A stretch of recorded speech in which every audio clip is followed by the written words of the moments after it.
Welcome to PUC exam preparation channel. Karnataka ಸರ್ಕಾರ, ಕರ್ನಾಟಕ ಶಾಲಾ ಪರೀಕ್ಷೆ ಮತ್ತು ಮೌಲ್ಯನಿರ್ಣಯ ಮಂಡಳಿಯಿಂದ ಬಿಡುಗಡೆಯಾದ ರಾಜ್ಯಶಾಸ್ತ್ರ ಮಾದರಿ ಪ್ರಶ್ನೆಗೆ 2 ನೋಡೋಣ. ರೋಮನ್ ಅಂಕಿ I. ಕೆಳಗಿನ ಪ್ರಶ್ನೆಗಳಿಗೆ ಸರಿಯಾದ ಉತ್ತರಗಳನ್ನು ಆರಿಸಿ ಬರೆಯಿರಿ. 1ನೇ ಕ್ವಶನ್. ಮುಸ್ಲಿಮರಿಗೆ ಪ್ರತ್ಯೇಕ ಮತದಾರ ಕ್ಷೇತ್ರವನ್ನು ನೀಡಿದ ಕಾಯ್ದೆ. ಎ. 1909 ಕಾಯ್ದೆ. 2ನೇ ಕ್ವಶನ್. ಸಂಸದೀಯ ಪ್ರಜಾಪ್ರಭುತ್ವ ವ್ಯವಸ್ಥೆಯಲ್ಲಿ ಯಾವುದನ್ನು ಕಾವಲುಗಾರ ಎಂದು ಪರಿಗಣಿಸಲಾಗಿದೆ. ಬಿ. ವಿರೋಧ ಪಕ್ಷವನ್ನು.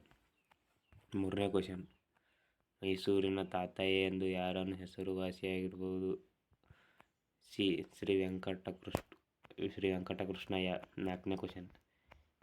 ಈ ಕೆಳಗಿನ ಚಿತ್ರವನ್ನು ಪರಿಗಣಿಸಿ ಸರಿಯಾದ ಉತ್ತರವನ್ನು ಗುರುತಿಸಿ. ಸಮ್ಮಿಶ್ರ ಸರ್ಕಾರ ರಚನೆಯಾದ ಸಂದರ್ಭ. ಡಿ. ಕ್ಯಾಸ್ಟ್ ಅನುಸರಿಸಲಾಗಿರುತ್ತದೆ. ಯಾವುದೇ ನಿರ್ದಿಷ್ಟ ಪಕ್ಷ ಸ್ಪಷ್ಟ ಬಹುಮತವನ್ನು ಪಡೆಯದಿದ್ದಾಗ. 5ನೇ ಕ್ವಶನ್. ಈ ಕೆಳಗಿನವುಗಳಲ್ಲಿ ಏಷ್ಯನ್ ಸದಸ್ಯ ರಾಷ್ಟ್ರ ಯಾವುದು. B. D. Brunei. Correct answer. Roman ಅಂಕಿ II. ಕೆಳಗಿನ ಪ್ರಶ್ನೆಗಳಿಗೆ ಖಾಲಿ ಬಿಟ್ಟ ಸ್ಥಳವನ್ನು ಭರ್ತಿ ಮಾಡಿ. 6ನೇ ಕ್ವಶನ್. ಚುನಾವಣೆ ಮೂಲ ಪದ ಇಲ್ಲಿಗೆ ಡ್ಯಾಶ್ ಪದದಿಂದ ಬಂದಿದೆ. ಲ್ಯಾಟಿನ್. 7ನೇ ಕ್ವಶನ್. ಪುನರುಜ್ಜೀವನದ ಅವಧಿಯಲ್ಲಿ ಭಾರತದಲ್ಲಿ ಸಾಮಾಜಿಕ ಪಿಡುಗುಗಳನ್ನು ಹೋಗಲಾಡಿಸಲು ಡ್ಯಾಶ್ ಶ್ರಮಿಸಿದರು. ರಾಜಾರಾಮ್ ಮೋಹನ್ ರಾಯ್. 8ನೇ ಕ್ವಶನ್. ಬಂಗಾಳ ಸರ್ಕಾರವು ಡ್ಯಾಶ್ ಅನ್ನು ನಿಷೇಧಿಸಿತು. ನೀಲಿ ಬೆಳೆ. 9ನೇ ಕ್ವಶನ್. ಡ್ಯಾಶ್ ಭಾರತದ ವಿದೇಶಾಂಗ ನೀತಿಯ ಮೂಲ ತತ್ವವಾಗಿದೆ. Panchsheel.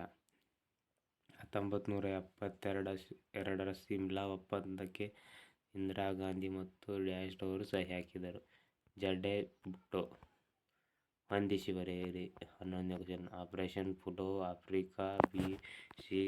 ಅಸೈರೆನ್ಸ್. D. H. J. Morgenthau. E. Bharat. Operation polo Hyderabad Nizam. Correct answer. B. Africa ಜನಾಂಗೀಯತೆ. ಸಿ. ಏಷ್ಯನ್ಸ್.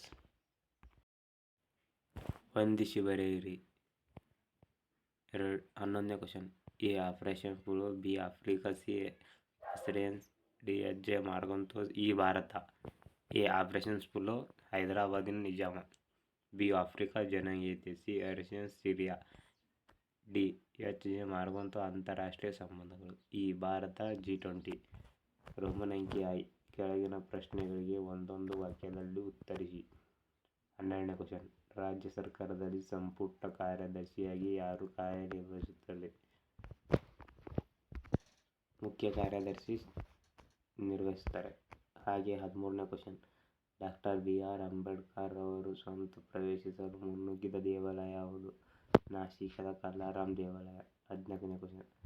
ಕಾರ್ಮಿಕ ಚಳವಳಿಯ ಯಾವುದಾದರೂ ಒಂದು ಕಾರಣವನ್ನು ಬರೆಯಿರಿ. ಕಾರ್ಮಿಕರ ಉದ್ಯೋಗಿಗಳ ಕೆಳಗಣನೆ, ಕಾರ್ಮಿಕರ ಹಿತಾಸಕ್ತಿ ನಿರ್ಲಕ್ಷ್ಯ. ಯಾವುದಾದರೂ ಒಂದು ಬರೆಯಬಹುದಾಗಿರುತ್ತದೆ. 15ನೇ ಕ್ವಶನ್. ಭಾರತದ ವಿದೇಶಾಂಗ ನೀತಿಯ ಶಿಲ್ಪಿ ಯಾರು. ಪಂಡಿತ್ ಜವಾಹರಲಾಲ್ ನೆಹರು. 16ನೇ ಕ್ವಶನ್.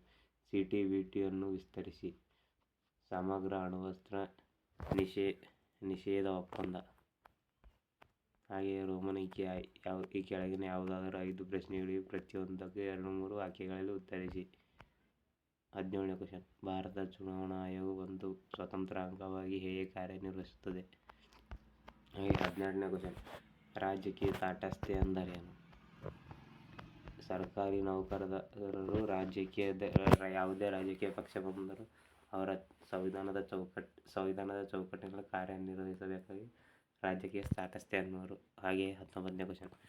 ಅಖಿಲ ಭಾರತ ಸೇವೆಗಳಿಗೆ 2 ಉದಾಹರಣೆ. IAS, IPS ಆಗಿರುತ್ತದೆ. 20ನೇ ಕ್ವಶನ್. ಚಿಪ್ಕೋ ಚಳವಳಿಯ 2 ನೇತಾರರನ್ನು ಹೆಸರಿಸಿ. ಸುಂದರ್ಲಾಲ್ ಬಹುಗುಣ. ಚಾಂಡಿ ಪ್ರಸಾದ್ ಭಟ್. 21ನೇ ಕ್ವಶನ್. ಕೆಳಗಿನ ಚಿತ್ರವನ್ನು ಗಮನಿಸಿ ಆಸ್ಟ್ರೇಲಿಯಾದ ವಿಶಿಷ್ಟ ಗುಣವನ್ನು ಬರೆಯಿರಿ. ಇದು ಟಫ್ ಕ್ವಶನ್ ಆಗಿರುತ್ತದೆ, ಉತ್ತರಿಸಬೇಕಾಗುತ್ತೆ. ಹಾಗೆ 22ನೇ ಕ್ವಶನ್. ಖಾಸಗೀಕರಣದ 2 ರಾಜಕೀಯ ಪರಿಣಾಮಗಳನ್ನು ತಿಳಿಸಿ. ಸ್ಥಳೀಯ ಕೈಗಾರಿಕೆಗಳು ಮುಚ್ಚುತ್ತವೆ. ಉದ್ಯೋಗದ ಭದ್ರತೆ ಇಲ್ಲ. ಸಂಪತ್ತಿನ ಕೇಂದ್ರೀಕರಣ ಇವುಗಳಾಗಿರುತ್ತವೆ. 23ನೇ ಕ್ವಶನ್. ಬ್ರಿಕ್ಸ್ನ ಯಾವುದಾದರೂ 2 ಸದಸ್ಯ ರಾಷ್ಟ್ರಗಳನ್ನು ಹೆಸರಿಸಿ. ಭಾರತ, ಬ್ರೆಜಿಲ್, ಸೌತ್ ಆಫ್ರಿಕಾ ಆಗಿರುತ್ತವೆ. 24ನೇ ಕ್ವಶನ್. ವರ್ಣಬೀದಿ ನೀತಿ ಎಂದರೇನು? ಇದು ಸಹ ಇಂಪಾರ್ಟೆಂಟ್ ಆಗಿರುತ್ತದೆ. ರೋಮನ್ ಅಂಕಿ 6. ಕೆಳಗಿನ ಯಾವುದಾದರೂ 6 ಪ್ರಶ್ನೆಗಳಿಗೆ ಪ್ರತಿಯೊಂದಕ್ಕೂ 15ರಿಂದ 20 ವಾಕ್ಯಗಳಲ್ಲಿ ಉತ್ತರಿಸಿ. 25ನೇ ಕ್ವಶನ್. ಭಾರತ ಸರ್ಕಾರದ ಕಾಯ್ದೆ 1935ರ ಪ್ರಮುಖ ಮುಖ್ಯಾಂಶಗಳನ್ನು ವಿವರಿಸಿ.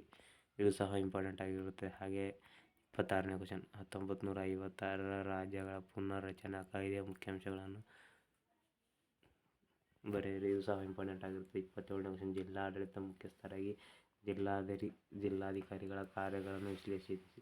ಇದು ಫಿಕ್ಸ್ ಕ್ವಶನ್ ಆಗಿರುತ್ತದೆ. 28ನೇ ಕ್ವಶನ್. ಮಾನವ ಹಕ್ಕುಗಳ ಉಲ್ಲಂಘನೆಯನ್ನು ವಿಮರ್ಶಾತ್ಮಕವಾಗಿ ವಿವರಿಸಿ. ಹಾಗೆ 29ನೇ ಕ್ವಶನ್. ಭ್ರಷ್ಟಾಚಾರದ ಕಾರಣಗಳನ್ನು ವಿವರಿಸಿ. ಇದು ಸಹ ಇಂಪಾರ್ಟೆಂಟ್. 30ನೇ ಕ್ವಶನ್. ಕೇಂದ್ರ ಮತ್ತು ರಾಜ್ಯ ಸಂಬಂಧಗಳಲ್ಲಿ ನೂತನ ಆಯಾಮಗಳಲ್ಲಿ ಶಾಸನೀಯ ಕಾರ್ಯಗಳನ್ನು ಬರೆಯಿರಿ. ಇದು ಸಹ ಇಂಪಾರ್ಟೆಂಟ್ ಆಗಿರುತ್ತದೆ. ಹಾಗೆ ಭಯೋತ್ಪಾದನೆ ವಿರುದ್ಧ ಯುವಜನತೆಯ ಪಾತ್ರವನ್ನು ಸಮರ್ಥಿಸಿ. ಇದು ಸಹ ಇಂಪಾರ್ಟೆಂಟ್ ಆಗಿರುತ್ತದೆ. ವಿಶ್ವಸಂಸ್ಥೆಯ ಭದ್ರತಾ ಮಂಡಳಿ ಕುರಿತು ಒಂದು ಟಿಪ್ಪಣಿ ಬರೆಯಿರಿ. ಇದು ಸಹ 23ನೇ ಕ್ವಶನ್. ಸಾರ್ಕ್ ಸಂಘಟನೆಯಲ್ಲಿ ಭಾರತದ ಪಾತ್ರವನ್ನು ವಿವರಿಸಿ. ರೋಮನ್ ಅಂಕಿ 7. ಕೆಳಗಿನ ಯಾವುದಾದರೂ 2 ಪ್ರಶ್ನೆಗಳಿಗೆ ಪ್ರತಿಯೊಂದಕ್ಕೂ 30ರಿಂದ 40 ವಾಕ್ಯಗಳಲ್ಲಿ ಉತ್ತರಿಸಿ. 34ನೇ ಕ್ವಶನ್. ರಾಜಕೀಯ ಪಕ್ಷಗಳ ಕಾರ್ಯಗಳನ್ನು ವಿವರಿಸಿ. ಫಿಕ್ಸ್ ಕ್ವಶನ್ ಆಗಿರುತ್ತದೆ. ಹಾಗೆ 35ನೇದು ಸಹ ಫಿಕ್ಸ್ ಆಗಿರುತ್ತದೆ. ಹಾಗೆ ಮತ್ತೆ ಮುಂದಿನ ವಿಡಿಯೋದಲ್ಲಿ ಸಿಗೋಣ.